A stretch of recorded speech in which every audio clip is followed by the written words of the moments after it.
Hello and good afternoon to everyone. And welcome to another webinar series, our Catalyst Conversations. Today, I'm also welcoming you again from the University of Salford, our School of Science, Engineering and Environment, and located in northwest of England. If you haven't visited us, it's a great place to be, and we are inviting everyone to check our school and the offer, what we are doing here. So as part of the Missing Elements funded project by a Royal Society of Chemistry, I'm here to introduce our project, Catalysing Change for Chemical Sciences, which is evidence-based project funded by RSC to tackle inequality and systemic racism in the UK. So this project is very valuable on a national stage and address many important things, such as the underrepresentation of Black chemists after graduation into senior academic positions, leadership, and decision-making levels. So Missing Elements report by RSC shows that systemic racism remains embedded at every career stage in the UK academia, and we are here to address it with our projects, and other people also funded to tackle these issues in a different way. So it is not that there is a lack of talent. It is not that there is something wrong with representation, but the problem is that we are not giving equal opportunities, and there are structural inequalities that need to be tackled. So how we're doing this, Catalyzing Changes in Chemical Sciences, is a EDI research project, a consortium project between the University of Salford, University of Kent, and University of York, and our partners work together with the students in addressing these issues. So we are actually tackling the important points by not just documenting the problem, but doing something about it, and trying to disrupt the structural inequality in the UK. So our project offers different activities where our student partners are involved, and and leading the main project activities around these barriers. So we also have project students who are funded on bursaries to undertake research projects. They're mentored and guided, and we also have community and building networking events. Our partners in York will soon be delivering sessions in the Colonizing the Curriculum event, so I invite you to attend some of these sessions as well. And you're today here with me and my guest, who I will introduce shortly, in one of the third webinar series, Catalyst Conversation. So you've seen us in the previous weeks with three phenomenal speakers, and today we also have our third speaker, Dr. Sarwat Howe, with us, who will introduce a very important topic of intellectual property and research impact. So we'll be here until 2 o'clock. You are also invited to attend all our other sessions planned up. If you want to sign up for any of these, you can use this link on the side, and one of our team will be sending you a joint link for the upcoming sessions. Or if you want to catch up with the recording, you will surely also be able to do that. So today with us, it's my pleasure to introduce Dr. Sarwat Howe, who is our intellectual property and commercialization manager at the University of Salford. We're tackling the question many researchers are asking themselves quietly: what happens after the discovery? So Sarwat will talk about these issues around real-world commercialization and know-how. So how to access this more widely into this IP and commercialization journey, and how we can make this more equitable for everyone. We're delighted to welcome Sarwat today with us, and you are welcome to leave any thoughts and challenges or comments for Sarwat or us in the Padlet. We'll share the link after as well. Okay.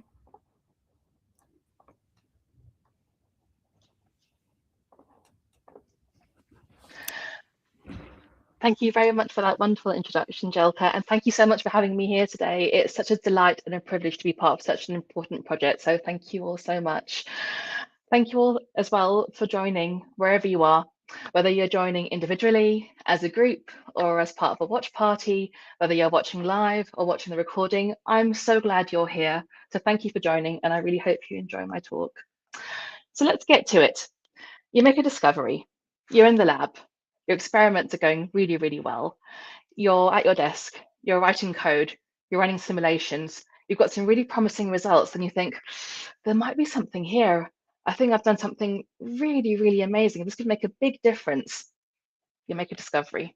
What happens next? My name is Sarwat Howe, and I'm here to talk about just that with you today.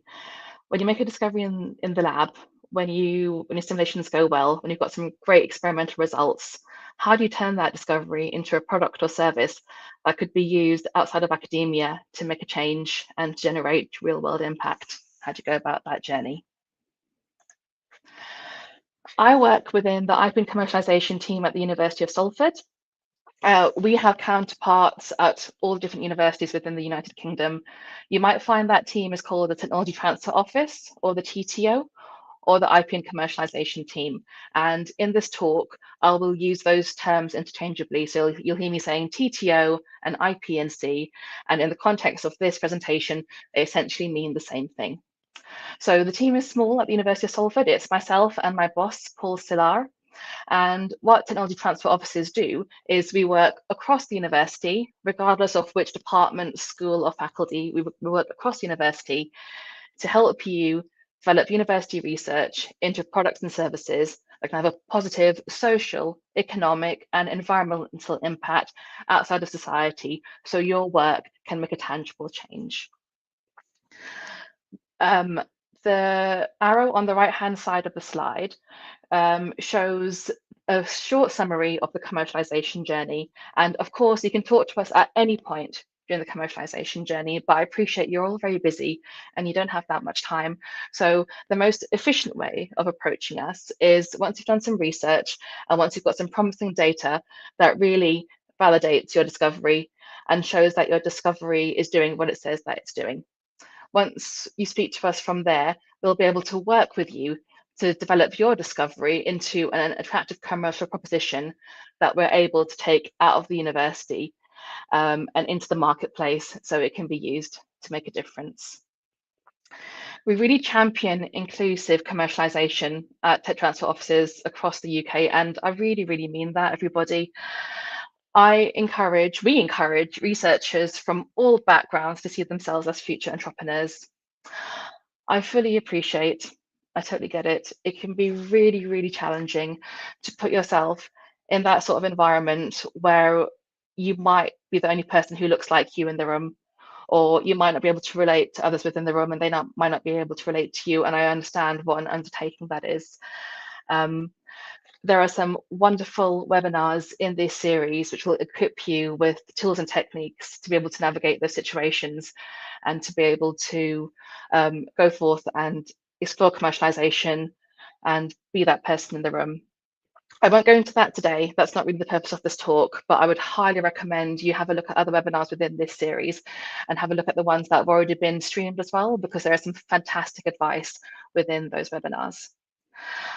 I think it's very important to be the change that you would that you want to see.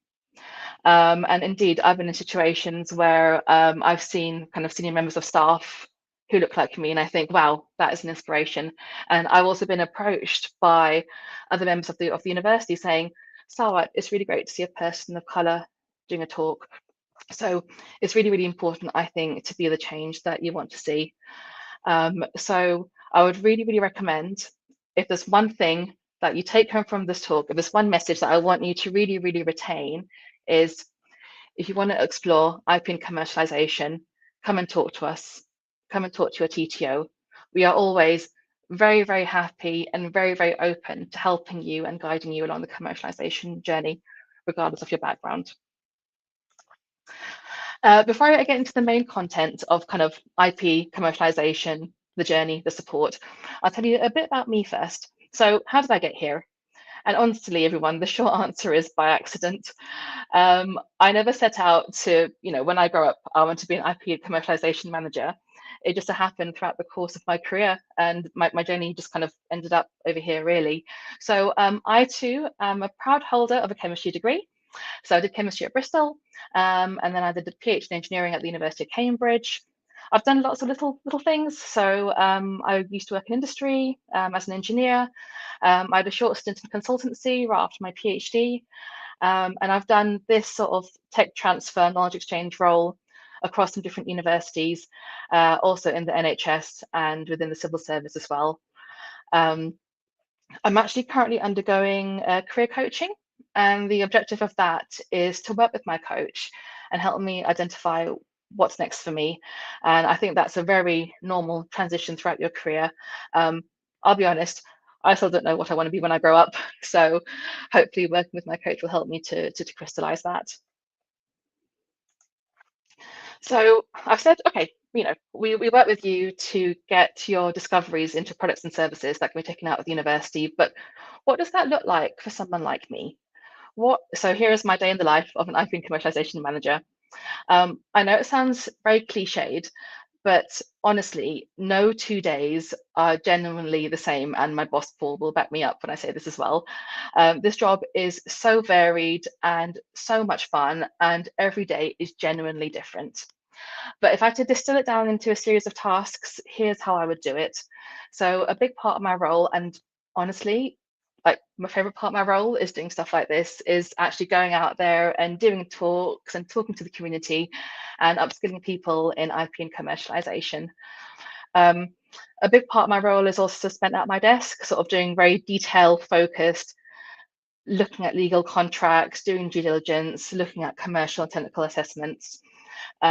I do a lot of the kind of the day-to-day running of the technology transfer office, just making sure things run smoothly. So if those bits are ticking along in the background, it gives Paul myself more time to do the actual tech transfer commercialization work.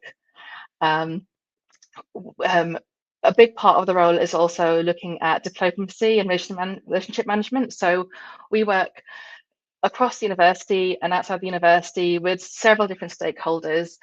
To be honest, everyone's lovely. And that's a nice part of this job as well.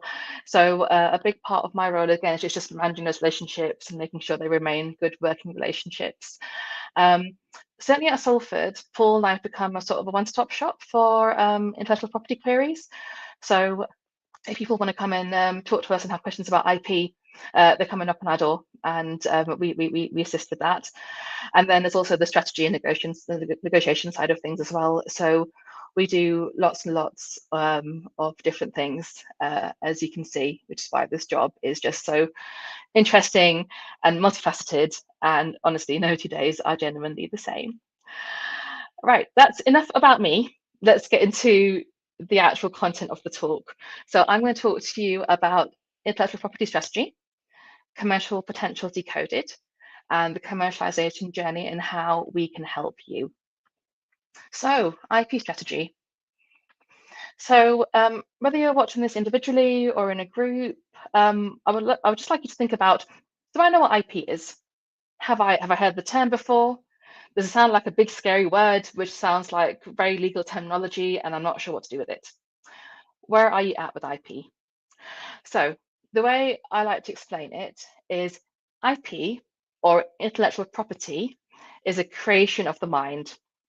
So the human mind is brilliant, and it can create many different things. A book, a new experimental protocol, a new molecule design, piece of music, piece of software. The human mind can create lots of different intellectual property. Now, an intellectual property right is the legal protection for that creation. Okay, makes sense? So the intellectual property is the creation of the mind. The intellectual property right is the legal protection for that creation. So as mentioned before, the human brain is fantastic and is capable of creating so many different things, capable of creating so many different forms of intellectual property. And so much so that there is no one size fits all IP right for all the different kinds of IP. So when you create a certain kind of IP, there is an associated IP right with that creation. So how you protect your IP depends on what you create, basically. You may have seen some of these terms before. Just take a moment just to look through all these different types of IP rights. Some you may have heard of, some you may not have heard of. I'll go through them in this slide. So patents protect how things work.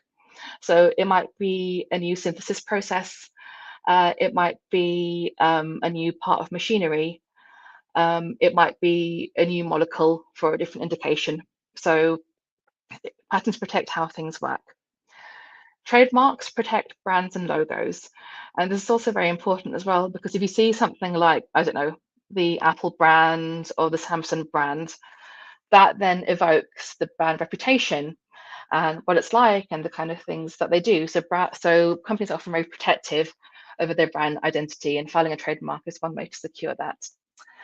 Design rights are distinct from patents, okay? So design rights protect how things look, whereas patents protect how things work. So design rights, you'll find, are used very commonly in, for example, the fashion industry, where you want to protect the look of something. Know-how is very important. So know-how is practical knowledge that's within your mind. So some of you may be in the lab working on the machine, and yes, you've got the lab manual written down of how to use the machine, but only you know there are certain key settings that you need to change or fiddle around with to get it to do what you want to do.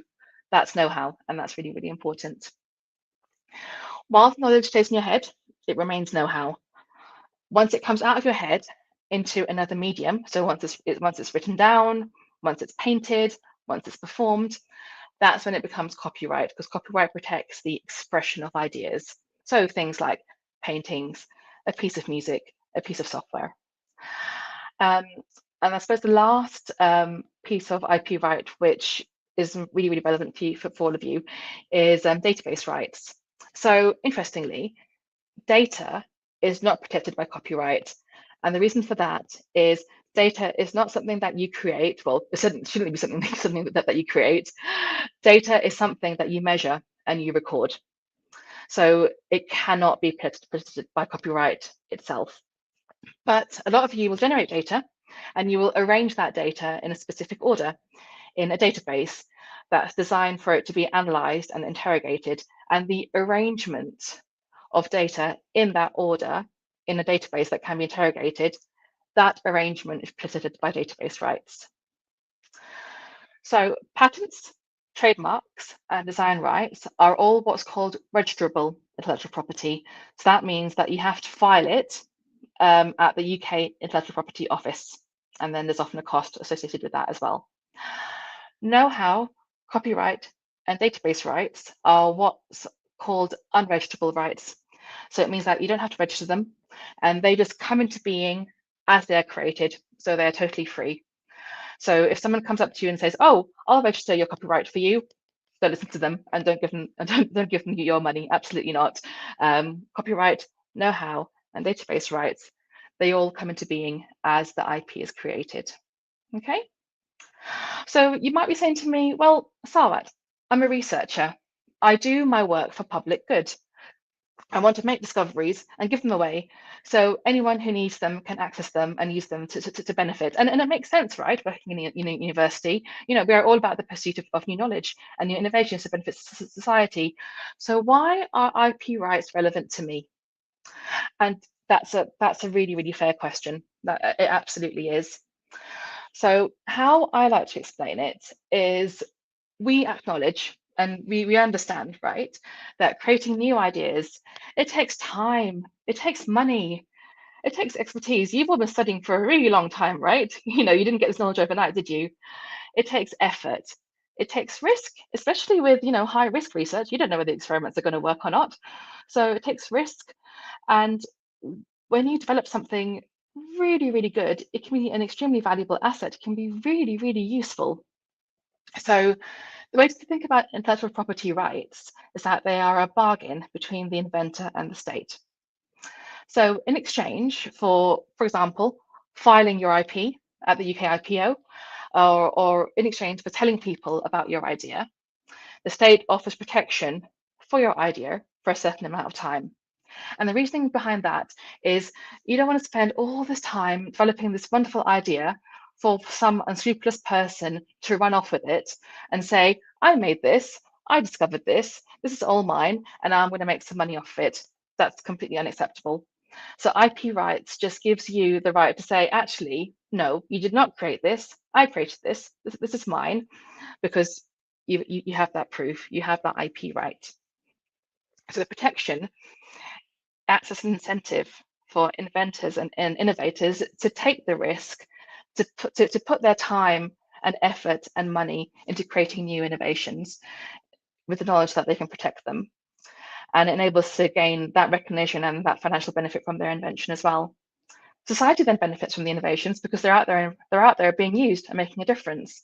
And I think what's also really important is that the next generation of inventors and innovators can look at these developments in technology and think, well, you know what, that's a great way of doing that and solving that problem, but actually my research addresses it in this way, and I think I've got a discovery that can really benefit that as well, and actually improve upon what the current state of the art is. So the IP system aims to foster an environment where creativity and innovation can flourish, and that's what we're trying to do.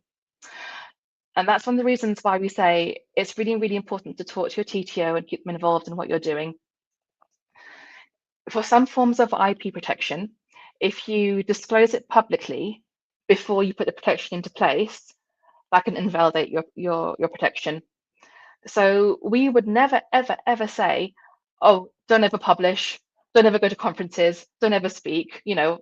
Our mission's aligned to that of the university. You know, we absolutely want to encourage academic freedom and for you to disseminate your work, absolutely 100%. But if you talk to us early, it means that we can do an assessment, put any IP protection in place first, so it's done, it's sorted, and then you can go out there and disseminate your work. So what does this actually mean for a researcher in their day-to-day life? So here's some practical advice. So one thing I cannot stress this enough is keep a lab book that's really, really well annotated, okay? The amount of times that I've had an IP dispute and I've had to go back and check lab books to resolve that dispute is more than I care to say. So however you record your experimental results, whether that's in a physical lab book on pen and paper, whether you use bits of software, whatever you use, just make sure it's really comprehensive, it's up to date, it includes dates, it includes details of your experiments and what you did differently and what you kept the same, all that stuff. Just make sure it's really, really well annotated and documented. And the same thing applies for software-based projects as well. So if you're writing code or if you're doing simulations, again, it's really, really important to keep that code annotated so you kind of understand the reasoning of what you did at that point and why. If you're uploading to a repository, make sure you add documentation to that repository as well, just again, so you've got a record of what you did at that time and why. I won't go into it too much today because I've not really got the time, but if you are using open source software licenses, again, it's good to just double check what that license is, because that can affect the distribution of your own work, because it would count as a derivative work. So just make sure that if you are using open source software, you understand the implications of that. When you're disseminating your work, when you're talking to collaborators, I would also advise that you just carefully think about what you are saying and to who. And if you're ever in doubt, talk to your supervisor or talk to your PI, or you can talk to your IP and commercialization team, and we'll be able to guide you as well. Clarifying the ownership and use of IP is exceedingly complex. Just because you made it doesn't mean you own it. It's often much more nuanced than that.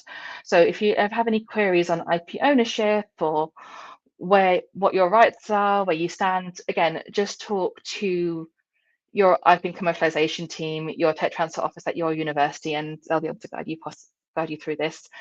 And if you want kind of further information to read in your own time, your university would have an IP policy. It will be publicly available. You'll be able to search for it. Okay, so we've spoken about IP and we've spoken about IP rights. Let's talk about IP strategy. So an IP strategy is a plan for managing, protecting, and getting value from your original ideas. IP can be expensive to maintain, especially in the case of patents. You're talking tens of thousands of pounds over many, many years. So if you're paying that much for a patent, you want to make sure that you're basically getting value for money as well. It's important to look at how different forms of IP can protect your product as a whole, because let's say one form of IP gets knocked out. Let's say you file a patent and it doesn't get granted. What can you fall back on? What's your backup plan? So a nice example of this is on the right-hand side of the slide. So if you look at the Coca-Cola bottle, and I know it sounds daft, but what IP is in a bottle of Coca-Cola? And it turns out there is quite a lot. So design rights, remember that protects how things look. So design rights for the overall shape of that glass bottle. Know-how is practical knowledge, and in this case, it is that top secret recipe that only a few people know. Copyright protects the expression of ideas. So in this case, it would be the bottle label. Patents protect how things work. So here it would be tamper-resistant bottle cap technology. So people can't just, refill empty bottles of Coke, recap them, and then sell them on, because that would be disastrous for Coke's brand. And trademarks protect the brand. So in this case, it would be the actual name, Coca-Cola, and that red color scheme as well. So you can see, even something like a bottle of Coca-Cola, there are so many different types of IP which are used to protect that product as a whole. Okay, so let's move on and let's talk about commercial potential decoded. Okay, so let's go back to our first slide. You make a discovery. Fantastic. What a great piece of science. But how do I know if it's actually solving a problem? So in my day-to-day as an IP and commercialization manager, when someone comes to me with a new invention and a new idea, I do something called a commercial potential assessment, where basically I just ask a ton of questions just to understand a bit more about the technology and whether it has any sort of commercial potential, and if not, what can we do to get it there? So I tend to think about it in 4 different buckets. So thinking about technical side of things, so the science and the technology and how it works, looking at the commercial side of things, so more of the business side of things, looking at the financial side of things, so looking at the money and who's going to pay for it and how's it going to be paid for, and perhaps most importantly, the people, because you can have the best technology in the world, right? But people make things happen. People get things commercialized, and without the right team, you're not going to get your technology out the door and into the marketplace. So when I say technical, I mean things like what is your invention? How do you describe it? What problem are you trying to solve? Why isn't the current state of the art working? How does your invention solve that problem? How far along is it? How developed is it? What do you need to do to get it more and more developed, ready for the market? What data do you need to validate your invention? And are there any regulatory concerns? With commercial, it'll be things like this is address any customer pain points, any issues that the customer is having. Have you spoken to experts in the field to see whether actually the assumptions you're making are correct, and are these actual problems this is actually need solving? We've spoken about the IP and the IP strategy. Who are the key players? Who are your competitors and who are your collaborators? And how does your technology fit into this landscape? What portion of the market can you capture? And what's the business plan? How are you going to actually get this to market? Financials will be looking at how has it been funded, and how do you plan on funding this? Have you thought about your cash flow forecast? Have you thought about the income and how that's going to come in? You may have a figure in your mind of, right, I need this much money to get this market ready, but in the event you're not able to secure all that funding, if you get 10% of that funding, where does that end up and where does that take you? So understanding what's needed for the next tranche of development. And with the people, it's identifying who are the inventors and who are the contributors, who's on the team and who will do what. And you're not going to have all the skills you need in the first instance. So it's really important to understand where your skill gaps are and how you're going to fill and how you're going to fill them. So that seems like a lot of questions, and it is, but my boss, Paul, is excellent at distilling that into 3 main questions that you need to get really clear in your head. And we don't expect you to have the answers to these 3 straight away. And we don't expect the answers to remain the same across the commercialization journey, because, of course, as you go through this journey, you'll learn more, you'll refine your hypothesis, you'll understand the market more, and you'll be able to refine your answers to these 3 questions. So the 3 key ones you need to get clear in your mind. What is it? Who wants it? And who can I talk to learn more? And that's what you need. Some of you may have seen the Strategizer toolkit. So that's just on the Strategizer website. And they're really, really useful visualizations of looking at the commercial potential of your idea. So if you've not seen them yet, I recommend going to the website and having a look, because they'll enable you to kind of ask these questions, find answers to these questions, and lay these answers out in such a way that it's more straightforward to come to a conclusion, and help to really assess that commercial potential in like a rigorous and tested way. If you decide to go down the route where, in terms of funding, you want to go to investors and pitch for investment, here's some little tips and tricks for framing your ideas for investors. So it's very easy and very, very natural. Like, it makes total sense to really get very technical with the investors, but you've got to bear in mind that they might not be technical themselves. It is very, very likely that they will only really understand the basics of the science underpinning your technology. So make it accessible in a way that they understand. Talk about the problem rather than what a great piece of science your technology is. Make the ask and the outcomes very, very clear. So, for example, you may have watched things like Dragon's Den, where like the person pitching will say, I'm offering £25,000 for 10% stake in my company. This will enable us to increase sales, which will result in company growth and increase valuation. So that ask is very, very clear. I'm asking for this much money for that much of my company to do this, which will result in that. So you need to make the ask very, very clear and just show the investors what they're getting for their investment. Investors like information, but not too much. So be selective with what you put down, make it very, very clear. Have evidence of market need, market traction, and make sure that the evidence and information that you do have is robust and reliable and backs up the claims that you're trying to make. How will you deliver on the outcomes? And invariably, when things go wrong, have you thought about the risks and how will you mitigate those risks? One thing to note as well, and is investors putting their money into university research tend to be a certain type of investor. So we would say they're investors who market themselves as more than money. So they'll be more hands-on, they'll want to get involved with the running of the business. So because of this, we have found in our experience that the investors will be looking to invest in the project and also the person as well. So it's really, really important to make sure that you kind of make yourself investable, make yourself credible, because in this context, the person is as important as the project, okay? And if this sounds like an absolute minefield to navigate, please don't worry, because your TTO will be experienced in all this and they will guide through this investment journey. Okay, and that leads me very, very nicely onto the last part of my talk, which is the commercialization journey and how the support available from a TTO can help you to get your discovery to market. Okay, so if you look through the arrows in blue, the arrows in blue signify a very simplified version, I appreciate a very simplified version of the research journey. And the arrows in purple signify a simplified version of the commercial journey. And what I'm trying to say in this slide is that commercialization and research don't need to be two separate activities. Commercialization doesn't need to be an additional burden. In fact, your TTO will work with you to make sure that commercialization and research complement each other and really, really boost each other.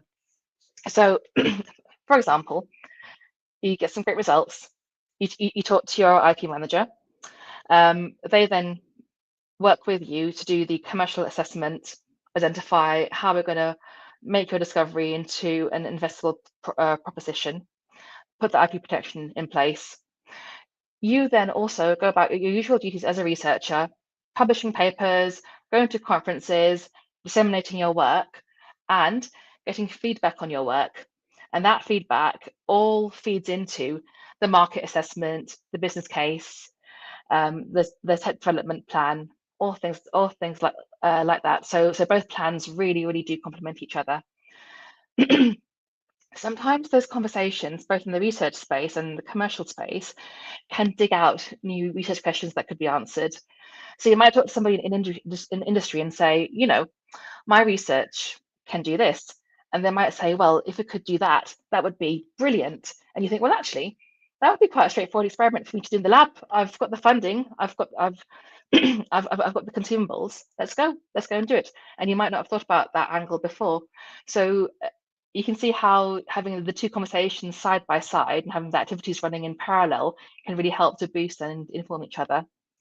If you do manage to get your discovery out of the university and out to market and you form the spin-out company or you sign that licensing deal, which I'll talk about a bit later, that's an incredible achievement. That's absolutely mega. And you should be really, really proud of yourself, because that will really raise a profile as a researcher, because you have shown the funding bodies that give you some research funding and look what I can do with it. So that will raise your profile. You'll be able to apply for more grant funding, and then it just ends up being a virtuous circle. More grant funding comes in, you do more research, you might get another idea that's commercializable, and so it continues. So your teacher will work with you to make sure your commercial activities and your research activities really, really harmonize each other.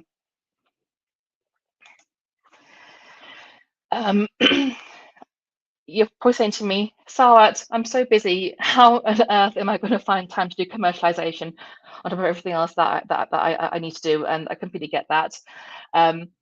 Commercialization is a really, really good thing to explore. Absolutely. you can solve real world problems, which can make a difference. You disseminate your work through different means. You learn new skills. It might help to inform which way research is going, and it may help to leverage further research funding. And your TTO support is really, really far ranging. So here's a selection that I've put down, but we could help with different funds to apply for. We sort out the deal negotiation. We help you with the market assessment. If we can't help, we're able to signpost you to others who can. We're often very well connected.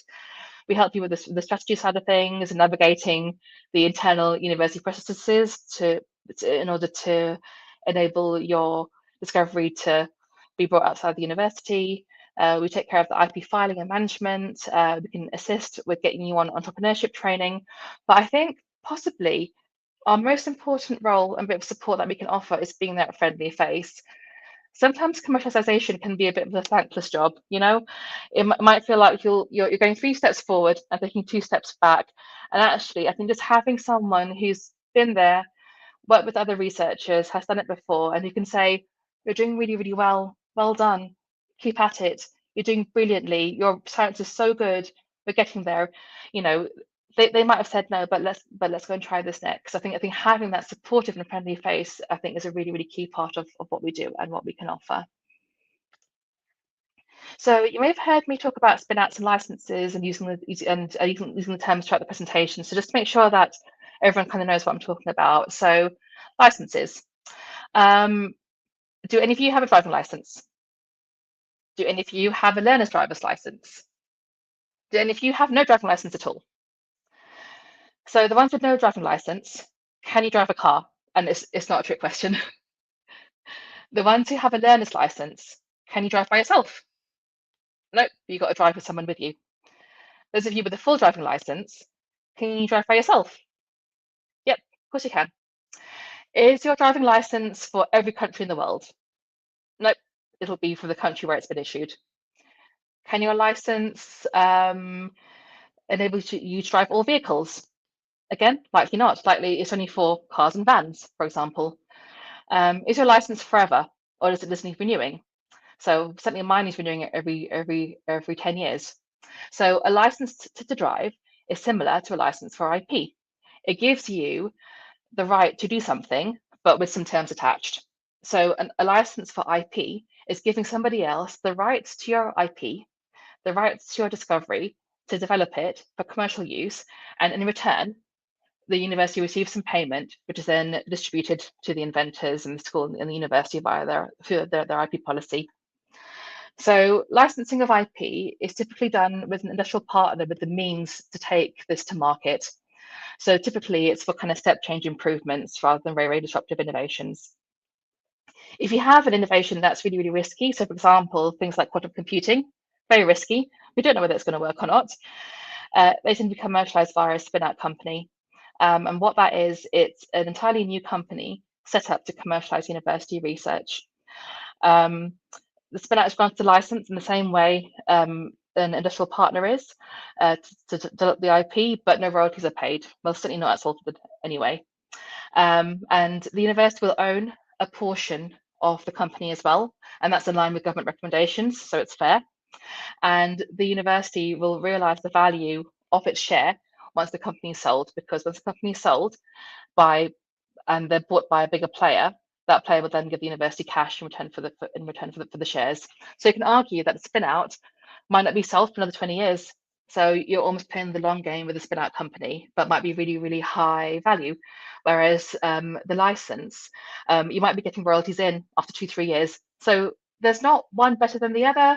It just depends what's best for the innovation. And the key part of this is making sure you pick the mechanism, you pick the route to commercialization that gives the innovation the best chance of success. So in line with a spin-out company, you also may wish to look at a social enterprise. So that's a company, again, set up to commercialize university research, but rather than the profits go to shareholders, because there are no shareholders in a social enterprise, the profits are reinvested back into the social enterprise to do more good, or they're reinvested back into the community to make more of a difference. Similarly with licensing, it might not make sense to license your IP just to one person, especially if you've got, for example, like a piece of software that's ready to go. You might want to license it to anyone who might want to use it. In which case, your university may have something called a knowledge bank or a research tools platform, but they're called different things at different places. But basically means that your technology is on there, and you can basically click through, like, accept the terms and conditions, like that self-license. So you click through, there's no negotiation, accept the terms and conditions, and then it's downloadable. So lots of different things that we can do, lots of different mechanisms and routes to commercialization that we can do to get your idea to market. So it all depends on what gives your innovation the best chance of success. I'll just walk through a quick case study as well. So Salsa Sound is one of the university's spin-outs, and we're really, really proud of Salsa. They're founded in 2017 to commercialize a suite of AI tools for virtual crowd noise and audio source detection, developed by Acoustics, and the IP strategy consists of patents and copyright. You can see that their journey's been a long one. They started in 2013, and the initial IP was developed by a PhD student, which is why it's really important to think about IP at all stages of your career. So the patent was filed in 2015.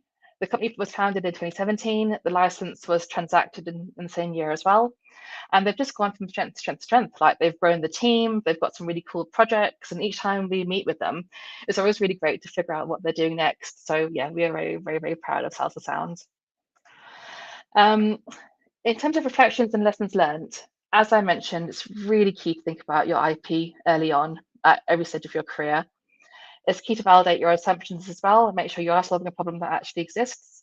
Acoustics at Salford is very well connected to industry, so the guys knew that they were solving a key problem that needed to be solved. You might have seen that in Salsa's timeline, there was no investment date, and that remains true. The company has taken no investment. They've instead done something called bootstrapping, which is basically where you keep the company running through its own funds. So bringing in money through projects, bringing in money through sales, bringing in money through consultancy, and having that fund the spin-out company. There are pros and cons for both, because of course, if you don't go for investment, you kind of retain that control within the company, but also you're constantly worried about cash flow. You can't just get a cash injection from an investor. You need to keep making those sales and getting those projects in. So it depends on the innovation. And then I suppose timing is key as well.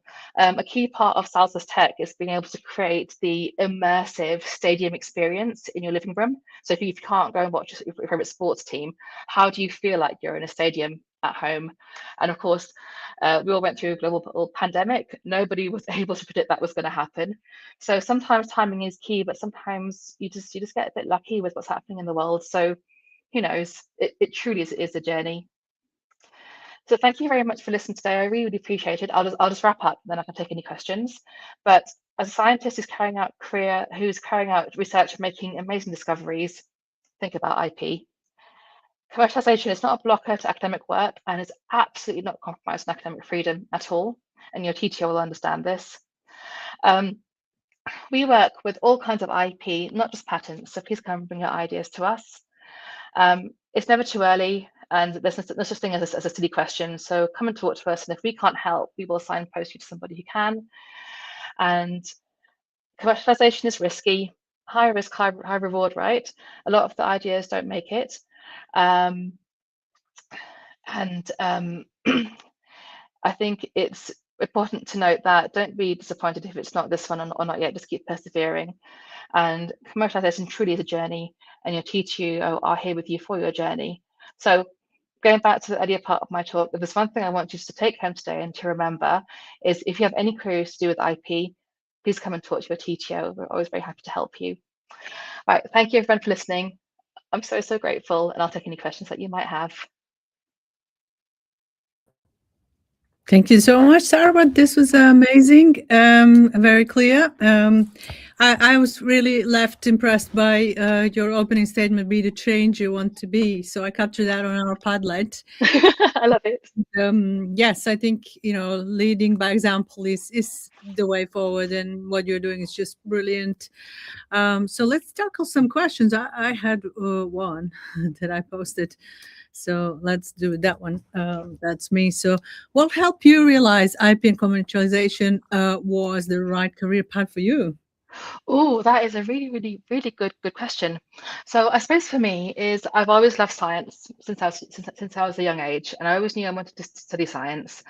But I realized during my PhD that being in the lab and pursuing academia maybe wasn't quite for me, but I wasn't ready to leave science just yet. And I love the university environment. Cambridge has a long history of commercialization, so we had a lot of contact with sort of my counterparts at Cambridge. So when a job came up and I read the description, it just felt kind of perfect because it felt like I could do science but not be in the lab, and I could talk about science with people who were making really cool discoveries, and they would come in and approach us at a time when experiments were going really well and things were really exciting.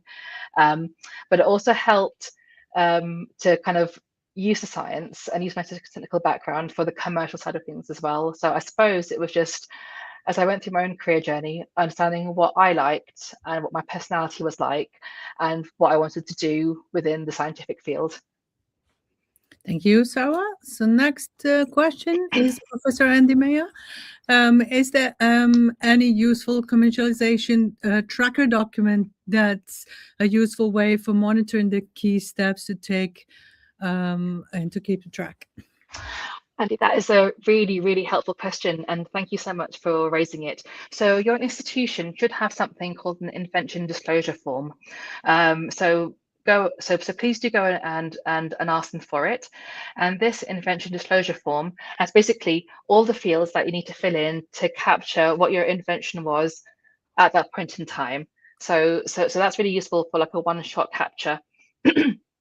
Once you have that sort of invention form template, that then is very useful to be able to be used as a tracker form as well. So you can see, well, actually on this date, I did these experiments, so that's now changed. Or in this date, I began collaborating with these new inventors, so that's now changed as well. So I would really advise doing that. You of course don't have to use your institution's disclosure form. You could just make your own, as long as you're recording who did what they did, and when they did it. As long as you're recording those three things, that is the most useful way to keep that record. Lovely. And another one from Andy. So is there any lecture watching? What's a good way to thinking about embedding these ideas you discussed into courses? Oh, Andy, another great question. I'm really glad that you've asked that. So I remember this so clearly from my PhD at Cambridge. So we do courses in the first year of our PhD as well as doing the research.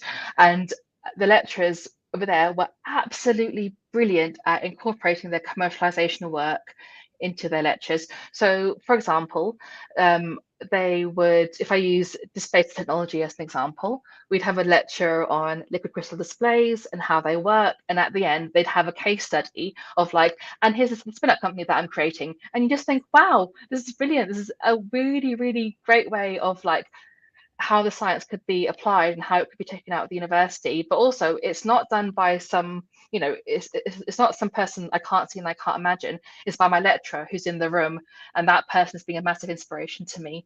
So I would suggest if there's any bits of theory that you're delivering or any work examples that you're delivering, which is directly related to something that you yourself are commercializing, please absolutely do include that.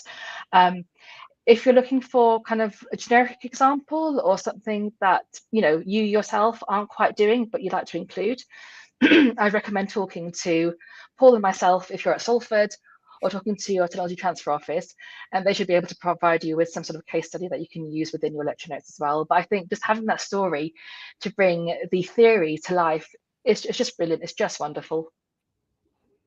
Thank you, Sarwat. There's one more from me earlier, which curiosity question. So, what are the most common misconceptions researchers have about commercialization, and what usually stops genuinely good ideas from reaching the market?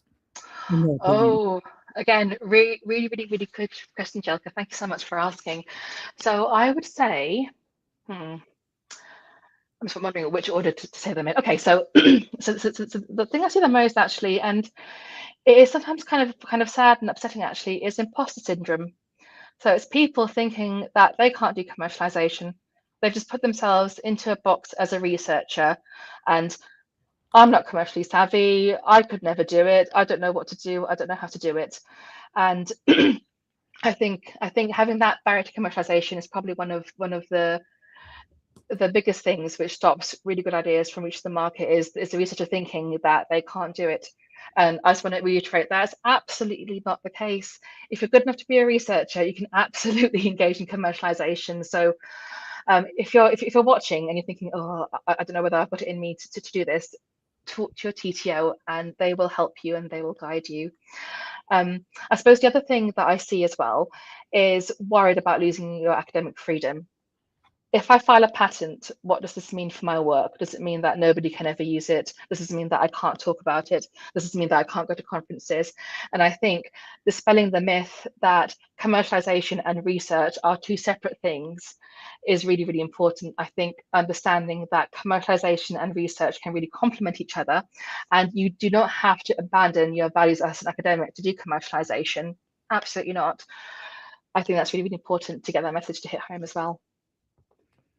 I think, Sarwat, this was a brilliant link, actually, to our previous session. So if you are watching this as a recording, you can go back to our imposter syndrome link of the session from the 15th of January. And I invite everyone to sign up for the future Catalyst Conversations. Next one is our Professor Andy Mia, who will be talking about the visibility and networking, and I think another great conversation to have.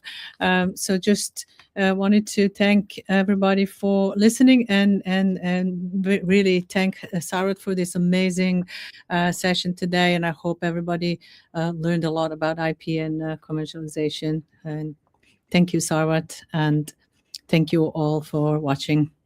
Thank you so much, everybody. Thank you. Much appreciated. Bye. Bye.